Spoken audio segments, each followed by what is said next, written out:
Welcome to Khan's Crop Academy. Good morning, student. We are going to learn Agriculture, Science and Technology Standard 12, Chapter number 5, Farm Management. Lecture number 3. In previous lecture, explain the farm manager. What is mean by farm management? विद्यार्थी मित्रांनो, या अगोदर आपण second lecture मध्ये जे last point बघितलं होतं ते फॉर्म मॅनेजर हे पॉइंट आपण बघितलेलं आहे. त्याचे डेफिनेशन आपण बघितलेले. तर आज आपण फॉर्म मॅनेजरचे फंक्शन बघणार आहोत. काय बघणार बाळांनो? फंक्शन. या फॉर्म मॅनेजरचे फंक्शन काय, त्याचे रोल काय, त्याचं कार्य काय, फार महत्त्वाचं कार्य आहे. फॉर्म मॅनेजमेंट हे टोटल डिपेंड कशावर आहे? फॉर्म मॅनेजरवर अवलंबून आहे. जसं फॉर्म मॅनेजर असणार त्या पद्धतीनं फॉर्म मॅनेजमेंट होणार आहे बाळांनो. आलं का लक्षात? तर कोणते फंक्शन आहेत तर टेक्स्टबुक मध्ये जे दिलेले आहेत त्यामध्ये भरपूर असं दिलेलं आहे की जेणेकरून तुमच्या डोक्यात राहणार नाही. मी थोडं वेगळ्या पद्धतीनं म्हणजेच तेच आहेत, आपल्याला रोलच बघायचे, फंक्शनच बघायचे आहे, परंतु आपल्या डोक्यामध्ये कसं राहील हे मी विचार करून व्यवस्थित पॉईंट मी ॲड केलेले आहे त्याच्यामध्ये. तर आपण पहिलं जे फंक्शन आहे ते प्लॅनिंग करणं फंक्शन आहे बाळांनो. लक्षात राहील की प्लॅनिंग किती सोपं आहे. प्लॅनिंग करणं हे मॅनेजरचं पहिलं कर्तव्य आहे. फॉर्म मॅनेजमेंट करायचं असेल तर प्लॅनिंग असणं महत्त्वाचं आहे. मग मॅनेजरचं कार्य काय? पहिलं प्लॅनिंग करणं महत्त्वाचं आहे. An advanced plan required for 4 pillars of successful enterprise. जे काही फॉर्म एंटरप्राइज आहे त्याचं जे 4 जे पिल्लर आहेत, कोणतंही जे छत आहे ते 4 पिल्लर शिवाय उभं राहत नाही. तसं आपलं एंटरप्राइज जे आहे हे उभं करण्यासाठी प्लॅनिंग हे महत्त्वाचा रोल आहे. प्लॅनिंग हे महत्त्वाचा रोल बजावतो. तर प्लॅनिंग हे करणं महत्त्वाचं आहे. कोणत्याही क्षेत्रामध्ये प्लॅनिंग असणं फार गरजेचं आहे. प्लॅनिंग विना आपण सक्सेस होऊ शकत नाही. सक्सेस होऊ शकत नाही बाळांनो. मग सक्सेस व्हायचं असेल तर आपल्याकडे प्लॅन असणं महत्त्वाचं आहे. तर मॅनेजरचं पहिलं कर्तव्य प्लॅनिंग करणं महत्त्वाचं आहे. आणि आपण सांगितलं की ॲडव्हान्स प्लॅन असणं महत्त्वाचं आहे. आणि तेही एंटरप्राइजचं 4 पिल्लर असं सक्सेस होण्याचं तो प्लॅन महत्त्वाचं काम करतो. आता प्लॅनमध्ये काय असतं नेमकं? व्हॉट टू प्रोड्यूस, काय घ्यायचं आहे, हाऊ मच टू प्रोड्यूस, किती घ्यायचं आहे, किती उत्पन्न करायचं आहे, व्हेन टू प्रोड्यूस, केव्हा उत्पन्न करायचं आहे, हाऊ टू प्रोड्यूस, कसं उत्पन्न करायचं बाळांना, हे प्लॅन असायला पाहिजे. सगळ्याच गोष्टीचं प्लॅन असतं आणि ते कागदावर प्लॅन केल्यानंतर रिअल ते फील्डमध्ये आपल्याला उतरावं लागतं. लक्षात? तर प्लॅन हे महत्त्वाचं कार्य आहे मॅनेजरचं. सगळ्याच गोष्टीमध्ये प्लॅन असणं आवश्यक आहे, एकच नाही. ते फार्म लेआउट असो, क्रॉपिंग सिस्टीम असो, कॅलेंडर ऑपरेशन असो, फार्म लेबर असो, सगळ्याचं प्लॅन असणं महत्त्वाचं आहे. प्लॅन असणं महत्त्वाचं आहे. ते कार्य करण्यासाठी सोपं जातं बाळांनो, कन्फ्यूज होणार नाही. नेक्स्ट, आता हे प्लॅन केलेलं आहे, हे पूर्ण शेतीचं प्लॅन त्यांनी वर्षभराचं तयार केलेलं आहे किंवा कुठं काय काय या वर्षी आपलं पीक राहणार. तर हे कागदावर प्लॅन आहे आणि रिअल शेतामध्ये उतरावं लागणार आहे आपल्याला. हा लक्षात? हे कागदावर प्लॅन केल्यानंतर असं शेतामध्ये रिअल पूर्ण हे करणं आवश्यक आहे, ॲक्च्युअल वर्क करणं आवश्यक आहे. तरी अगोदर कागदावर तयार केल्यानंतर आपलं व्यवस्थित इथं रिअलमध्ये उतरणार आहे. जर कागदावरच नसेल तर हे अशक्य आहे. तर अगोदर प्लॅन करणं महत्त्वाचं आहे कोणत्याही कामाचं. आणि फॉर्म मॅनेजमेंटमध्ये तर प्लॅनिंग फार फार महत्त्वाचं आहे बाळांनो. तर तुमच्याही जीवनाचं प्लॅन असणं गरजेचं आहे. आपण उद्या काय करायचं संध्याकाळी आपण ठरवू. तुम्हाला सकाळी लवकर उठायचं आहे, मला इथं जायचं आहे, त्याच्याकडून हे कागद घ्यायचं आहे, त्यांनी किती वाजता येणार आहे, मी किती वाजता पोहोचणार आहोत. हे जर प्लॅन नाही केलं, कधी उठून जर गेलो तर एक तर तुमचं वेळ वाया जाणार, तिथं बसून राहणार तुम्ही 2-3 तास येईपर्यंत. त्यासाठी अगोदरच्या दिवशीच आपण विचारतो सरांना, सर तुम्ही कधी येणार आहो, माझी टी सी काढायची आहे. तर आपला वेळ वाचणार नाही. आपण कॉन्टॅक्ट जर केलं नाही, म्हणजे प्लॅन केलं नाही आपण, तर येण्यासारखं जाऊन आपण कॉलेजमध्ये बसणार, क्लर्क येणार 12-1 वाजता, तोपर्यंत वेस्टेज काम आहे ना. तर ह्या सगळ्या प्लॅनिंग असायला पाहिजे, की त्यानंतर कुठं जायचं, त्यानंतर कुठं कोणतं काम करायचं, असं दिवसभराचं प्लॅन असणं महत्त्वाचं आहे. तसंच फील्डमध्ये फॉर्ममध्ये आपल्याला प्लॅन फार आवश्यक आहे. तर पहिलं जे फंक्शन आहे, रोल आहे मॅनेजरचं, ते प्लॅनिंग करणं रोल आहे. Next direction. Direction is a main role of manager. Direction of manager to his labours. तो डायरेक्शन आपल्या मजुरांना देतो, किंवा त्या मजुरामधलं जे मेन लीडर असतं त्या लीडरला डायरेक्शन देतो. Should be specific and simple, such as planting, irrigation, fertiliser application, harvesting, grading, payroll and record keeping. ह्या सगळ्या गोष्टी जी आहेत हे व्यवस्थित सिम्पलमध्ये त्यांना समजून सांगणं महत्त्वाचं आहे, की प्लांटिंग कसं करायचं, आपल्याला पाणी कसं द्यायचं आहे, कधी द्यायचं आहे, फर्टिलायझर किती टाकायचं आहे, कोणतं टाकायचं आहे, हार्वेस्टिंग कशानं करायचं आहे, कधी करायचं आहे, ग्रेडिंग कधी करायचं आहे, पेरोल आणि रेकॉर्ड किपिंग कसं, हे सगळ्या गोष्टी हे मॅनेजर डायरेक्शन देतो, की असं करायला पाहिजे, किंवा त्याबरोबर तो डिस्कस करून ते फायनल केलं जातं. सेकंड रोल काय सांगितलं बाळ? डायरेक्शन. Next coordination. कोऑर्डिनेशन हे असणं महत्त्वाचं आहे.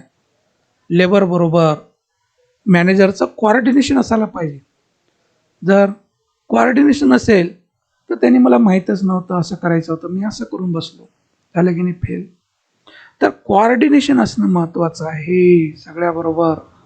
Many problems can be solve easily if manager keeps good communication between him and stop को वर्किंग विथ हिम. अल्लाह की बंदे, कैसा करना जी, तुमको इतना खड़खड़ आवाज कैसे नहीं आएगा जी? तो कितना खड़खड़ आवाज आता पहले स्टार्ट में, हाथ रखे कुछ, तुम कैसे करना जी तुम्हारा? बोल के मैं चालू करा भला, फालतू पना.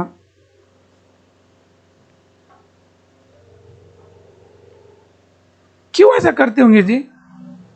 वो कितना आवाज है देखो भला, है कितना आवाज है वो.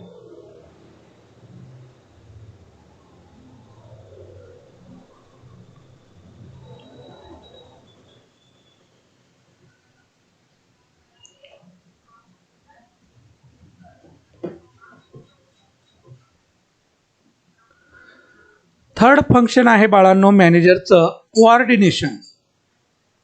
कोऑर्डिनेशन असणं फार गरजेचं आहे. जर कोऑर्डिनेशन नसेल तर आपलं जे काम आहे, कार्य आहे, ते फेल्युअर ठरणार आहे. सगळ्याबरोबर आपलं कोऑर्डिनेशन असायला पाहिजे. कोण काय करत आहे, कसं करत आहे, कसं करायला पाहिजे, सगळं डायरेक्शन म्हणजे त्यांच्यासोबत कोऑर्डिनेशन असायला पाहिजे. Many problems can be solve easily if manager keeps good communication. बरेच जे प्लॅन केलेलं असतं ते ॲक्च्युअल उतरण्यासाठी बरेच प्रॉब्लेम निर्माण होतात. ते प्रॉब्लेम आपण इझिली सॉल्व करू शकतो. हे कधी? जर कम्युनिकेशन केलं तर. कम्युनिकेशन केलं तर हे इझिली प्रॉब्लेम सॉल्व होणार आहे. जर आपण तुला माहीत नव्हतं का, तुला एवढं कळत नाही का, एवढं डोकं नाही का, असं जर म्हणत बसलो तर ते काम, ते जे प्रॉब्लेम आहे ते मोठं प्रॉब्लेम होऊन बसणार. जे इझिली सॉल्व व्हायचं तर तो होणार नाही बाळांनो. त्यासाठी कम्युनिकेशन महत्त्वाचं आहे. घरामध्ये सुद्धा आहे ना, वडिलाचं मुलाचं कम्युनिकेशन जर नसलं तर फार प्रॉब्लेम येतात. घरचे जे काही मेंबर आहेत त्यांच्याशी जर आपलं कम्युनिकेशन नसेल तर कोणी कधी खायला बसणार, कोणी कधी बसणार. तर आईने दिवसभर मुलांना खाऊच घालत बसायचं का, म्हणजे कम्युनिकेशन राहणार नाही लक्षात. तर अशी प्रॉब्लेम निर्माण होणार. तर आपल्या घरचंच उदाहरण आपण शेतामध्ये घेऊया, आहे ना. तर कम्युनिकेशन असणं महत्त्वाचं आहे. बिटवीन हिम अँड स्टॉप को वर्किंग विथ हिम. लक्षात, त्यांच्यामध्ये त्यांच्या स्टॉपमध्ये जे काही लेबर आहेत त्यांच्याबरोबर सगळ्यांचं एकमेकाला काय असायला पाहिजे, कोऑर्डिनेशन आलं पाहिजे, कम्युनिकेशन व्हायला पाहिजे. एनी बॅड वर्कर और non cooperative link can put entire operation out of gear, है ना. जर एखादी व्यक्ती बॅड वर्कर जी आहे, नॉन कोऑपरेटिव्ह आहे असं नेचर असेल, तर जे काही काम केलेलं आहे आपलं ते सगळं फेल्युअर जाणार आहे मला, है ना. वेळेवर त्यांनी जर कम्युनिकेशन केलं नाही तर तो पूर्ण जे प्लॅन होतं ते फेल जाणार आहे. दॅट इज इंजिनिअरिंग वर्क असो, इक्विपमेंट असो, मेंटेनन्स असो, पॅकिंग हाऊसेस असो अँड अदर रिलेटेड डिपार्टमेंट जे काही आहे हे सगळं फेल्युअर जाणार वेळेवर कम्युनिकेशन न झाल्यामुळं. तर मॅनेजरचं कोऑर्डिनेशन असणं गरजेचं आहे, महत्त्वाचा रोल आहे. कोऑर्डिनेशन असायला पाहिजे. तर या पद्धतीनं कोऑर्डिनेशन असायला पाहिजे, डायरेक्शन देता यायला पाहिजे, त्यांचं कम्युनिकेशन नेहमी असायला पाहिजे. थोडं काही प्रॉब्लेम आलं तर मॅनेजरशी त्यांच्याशी संपर्क असायला पाहिजे. तर इथं बघा, जे मॅनेजर आहे आणि जे मेन वर्कर आहे ज्याला आपण दिवाणजी असं म्हणतो आहे ना, तर ते काम करणारं, जसं खुरपणी चालू आहे त्याच्यामध्ये एक माणूस असतं, तर हे मॅनेजर त्याला डायरेक्शन करतो आणि तो सगळ्या मजुरांचं कम्युनिकेशन असतं त्याचं. तसं डिस्कस व्हायला पाहिजे, कम्युनिकेशन असायला पाहिजे. तर कोऑर्डिनेशन असणं महत्त्वाचं आहे. पहिलं काय बघितलं आपण, प्लॅनिंग, डायरेक्शन, कोऑर्डिनेशन असं लक्षात ठेवायचं. असं टेक्स्टबुकमध्ये हे मेन हेडिंग नाही, आपण हे मेन हेडिंग दिलं की लक्षात कसं राहील विद्यार्थ्यांना. आपल्याला पेपरमध्ये जास्त मार्क घ्यायचे, आपल्याला स्टुडंटचं बघायचं, आपल्याला उगाच टेक्स्टबुक वाचून काढायचं नाही, कसं आपल्या लक्षात राहील हे माझं पहिलं व्ह्यू आहे. त्यासाठी मी अशा पद्धतीनं तयार केलं, वेगळं नाही आहे. तर हे लक्षात राहण्यासाठी मेन हेडिंग आपण दिलेले आहे. Next, keeping form record.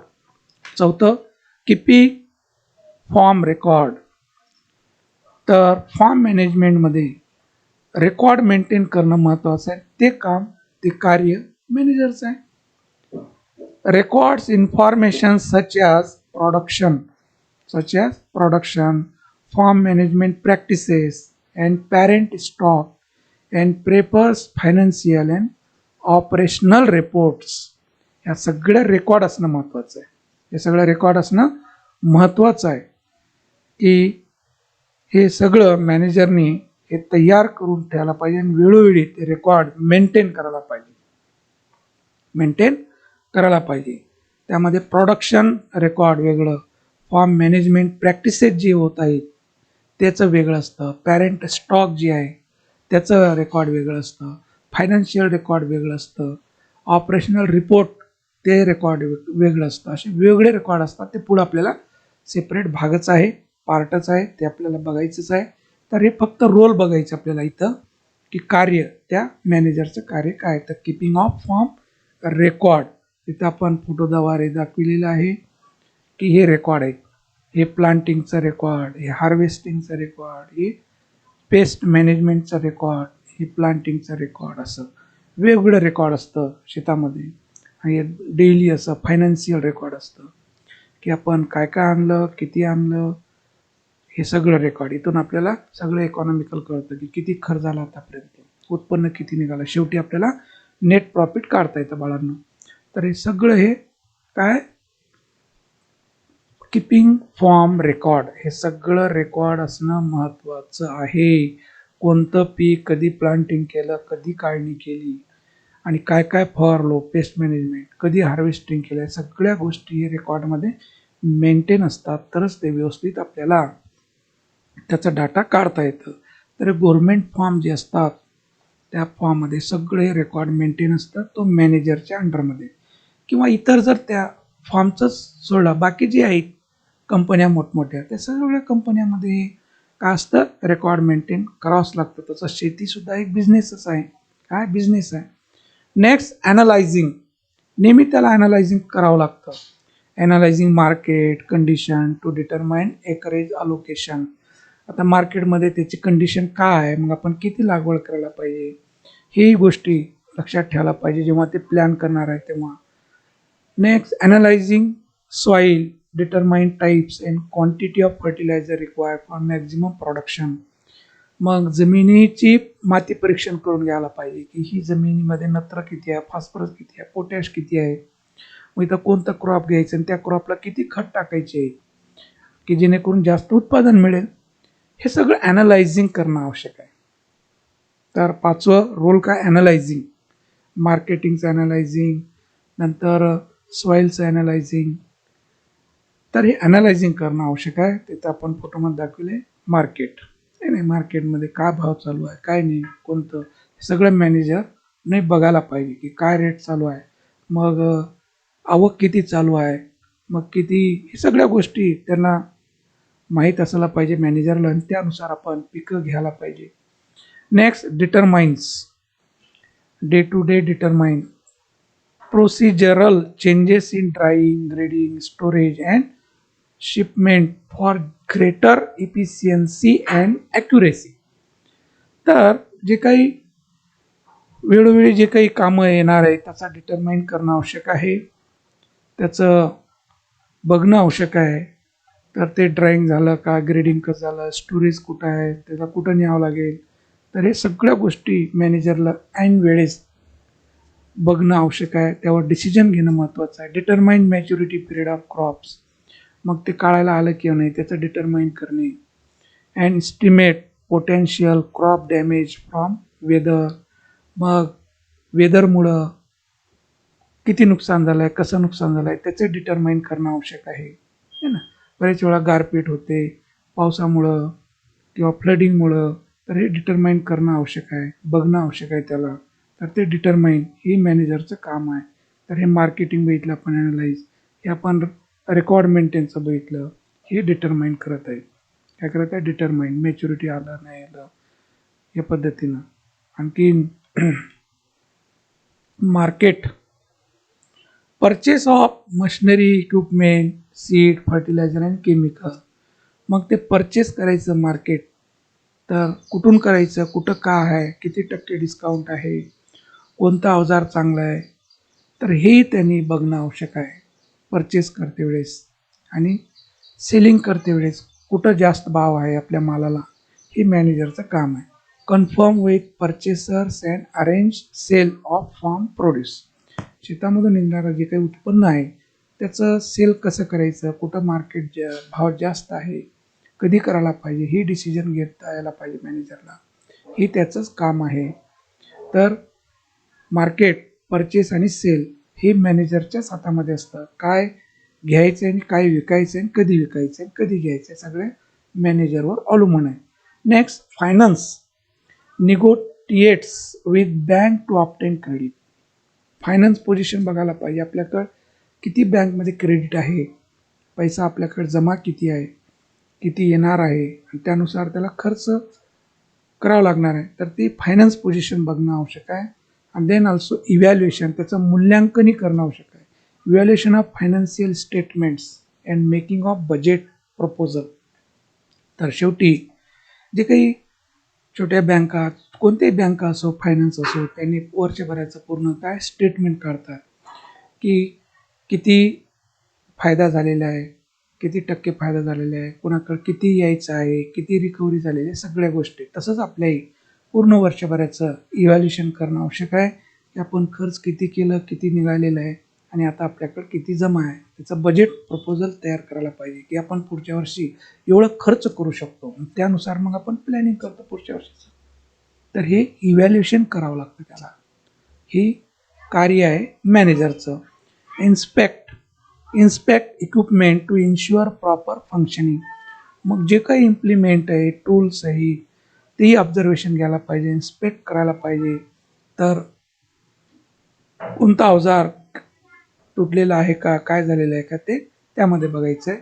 तिथं फायनान्शियल पोझिशन बघा, आपल्याकडे आहे किती आणि कोणत्या पिकाला किती खर्च करू शकतो आपण, हा लक्षात.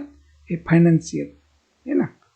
इव्हॅल्युएशन, तर आपल्याला किती मिळणार, मग एवढं खर्च केलं तर किती मिळणार बघा, मग व्यवस्थित दाखविलं. तर या मातीमध्ये आपण किती खर्च केलं तर किती निघणार आहे ना. हे फायनान्शियल शेवटी कशावर येतं, फायनान्शियल येतं. तर हे सगळं मॅनेजरनी मॅनेज करायला पाहिजे, त्याचे रोल्स आहेत. नेक्स्ट हे मशिनरी चेक करणं आवश्यक आहे वेळोवेळी, त्याची कार्यक्षमता बघायला पाहिजे, त्याचं ॲव्हरेज बघायला पाहिजे. आपलं चालूच आहे, त्याने डिझेल किती खात आहे, पेट्रोल किती खात आहे, काम कसं होत आहे, कोणतं अवजार कसं झालेलं आहे, हे बघणं मॅनेजरचं कार्य आहे. त्याचं पूर्ण ॲनालिसिस करणं, त्याचं डिटरमाइन करणं, त्याचा इन्स्पेक्ट करणं, हे त्या मॅनेजरचं कार्य आहे. वेळोवेळी जे काही आपल्या फॉर्म मॅनेजमेंटमध्ये जे काही अवजार आहेत त्याचंही देखभाल करणं या मॅनेजरचं कर्तव्य आहे बाळांनो. तर हे मॅनेजरचे काम आहेत. नंतर क्वालिटीज ऑफ फॉर्म मॅनेजर, तर हे या 25% रिड्यूस सिलेबसमध्ये या चॅप्टरमधलं हे क्वालिटीज ऑफ फॉर्म मॅनेजर हे रिड्यूस केलेलं आहे, फक्त या वर्षासाठी, पुढं राहणार आहे. तर क्वालिटीज कोणते असायला पाहिजे फॉर्म मॅनेजरमध्ये क्वालिटीज कोणते असायला पाहिजे. पहिलं असायला पाहिजे command over basic fact. Command असायला पाहिजे बाळांना. जसं शिक्षकाचं कमांड असतं विद्यार्थ्यावर, काही शिक्षक आवडते शिक्षक असतात विद्यार्थ्यांचे, म्हणजे त्याचा त्या शिक्षकांचा कमांड असतो आहे की नाही. तसं मॅनेजरचं त्या फील्डमध्ये कमांड असायला पाहिजे. बोलल्याबरोबर त्यांनी ऐकायला पाहिजे, किती अडचण असू द्या त्यांनी ते मॅनेजरचं काम ऐकलं पाहिजे, असं कमांड असायला पाहिजे. रिलिव्हंट प्रोफेशनल नॉलेज, त्याला यामध्ये नॉलेज असायला पाहिजे रिलिव्हंट आहे ना. तो कोणत्या क्षेत्रामध्ये आहे त्याचं परफेक्ट नॉलेज असणं महत्त्वाचं आहे. असं केलं तर काय होईल, असं केलं तर काय होईल, ह्या सगळ्या गोष्टी कळायला पाहिजे. स्किल अँड अट्रिब्यूट असायला पाहिजे, त्याला स्किल असायला पाहिजे, कारण तिथं मजुरांना करून दाखवावं लागेल, असं करा, असं प्लांटिंग करा, असं खत टाका, तर ते मजूर करणार आहे. मजूर शिकलेले आहे का, नाही, तो शेवटी लेबर आहे. पण मॅनेजर स्किल नॉलेजचा असायला पाहिजे, तर त्या गोष्टी सगळ्या होणार आहे. नाहीतर तुम्हाला जसं येतं करा म्हटलं की झालं का, आहे ना. डिसिजन मेकिंग स्किल, डिसिजन घेता यायला पाहिजे वेळेवर, की असं झालं तर आता काय करायला पाहिजे, है ना. तर ते डिसिजन त्याला घेता यायला पाहिजे वेळेवर, त्याची स्किल असणं महत्त्वाचं आहे त्याच्या अंगामध्ये. क्रिएटिव्हिटी असायला पाहिजे, है ना. इतरांना प्रोत्साहन करता यायला पाहिजे की नाही 4 वाजताच काम बंद, त्यांनी 6 वाजेपर्यंत काम घेता यायला पाहिजे आनंदाने. असं क्रिएटिव्हिटी वाढता यायला पाहिजे त्यांना, मजुरांची आणि स्वतःची. मेंटल ॲबिलिटी असायला पाहिजे, है ना, काही करण्याची, म्हणजे वेळ देण्याची ॲबिलिटी असायला पाहिजे. त्याला त्या कामामध्ये इंटरेस्ट असायला पाहिजे. कोणत्याही क्षेत्रामध्ये इंटरेस्ट असलं तर ते काम करणं सोपं असतं बाळांना. बरेच वेळा मला डॉक्टरमध्ये इंटरेस्ट नव्हतं, हो मला गायनमध्ये होतं, माझं तबल्यामध्ये होतं, माझं क्रिकेटमध्ये होतं इंटरेस्ट, असं म्हणतात की नाही. तर ते ज्यामध्ये इंटरेस्ट आहे तेच करायला पाहिजे बाळांनो. त्याच्यामध्ये आनंद निर्माण होतं आणि त्याच्यामध्ये करण्याची जिद्द तयार होते, है ना. तर मेंटली ॲबिलिटी असायला पाहिजे, त्याला इंटरेस्ट असायला पाहिजे, आणि सेल्फ कॉन्फिडन्स असायला पाहिजे. मी हे करतो, मी करून घेतो, हे सेल्फ कॉन्फिडन्स आलं. नाही हो मला जमत नाही म्हटलं की झालं काम, आहे ना, काम होणार नाही, अर्ध काम इथंच फेल झालं म्हणायचं. नाही, करतो मी, प्रयत्न करतो, करून दाखवितो, प्रयत्नशील असायला पाहिजे ना. नेक्स्ट प्रोॲक्टिव्हिटी अंगामध्ये असायला पाहिजे, आहे ना. इमोशनल रेझिलियन्स एकदम बुजुर्ग खतरनाक असतात, इमोशनल करून टाकतात, आहे की नाही. तर त्यामध्ये त्यांनी सक्षम असायला पाहिजे, इमोशनल व्हायला नको, आहे ना. तर ह्या गोष्टी त्या फॉर्म मॅनेजरमध्ये असायला पाहिजे, तर तो व्यवस्थित फॉर्म मॅनेजमेंट करू शकतो बाळांना. तर हे आपण त्याचे फंक्शन आणि क्वालिटीज ऑफ फॉर्म मॅनेजरचे बघितले आपण. तर बाळांनो इथं आपण थांबूया. थँक्स. जय जवान जय किसान.